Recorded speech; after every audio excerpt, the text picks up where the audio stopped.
Hello friends, இன்னைக்கு வந்து பார்த்தீங்கன்னு சொன்னால் இந்த சோபா சாஸ் கறி பவுடர் 10 கிலோ கேரடாக்கா எடுக்க போகிறோம். வாங்க எல்லாம் ரெடி பண்ணியாச்சு, வாங்க பார்க்கலாம். அரை கிலோவாக தான் கேட்டிருந்தாக்கா பேக் பண்ணி தர சொல்லி.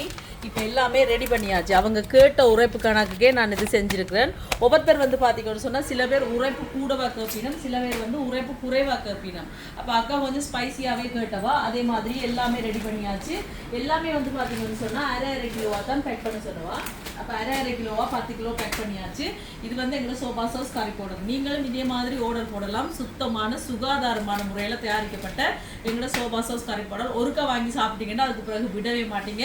இது எங்கள் அம்மா சொல்லி தந்த ரகசியத்தில் தான் நான் செய்கிறேன். சரியா, வந்து பாருங்க. கலரை பார்த்தீங்களா? எந்த ஒரு கலப்படங்கள் எதுவுமே இல்லை. எல்லாமே தரமான பொருட்களாக போட்டு நாங்கள் செய்கிறது.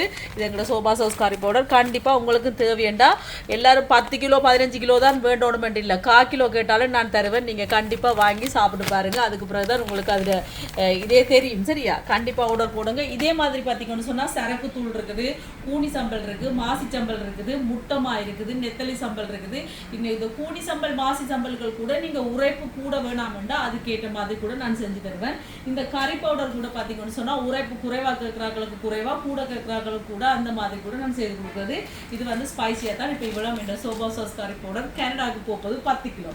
நன்றி அக்கா இந்த ஆர்டர் தந்ததுக்கு. இதே போல் உங்களுக்கு வேணுமெண்டா நீங்கள் சோபா சாஸுக்கு ஆர்டர் போடலாம். வீடியோ பிடிச்சிருந்தா சப்ஸ்கிரைப் பண்ணுங்கள். பை.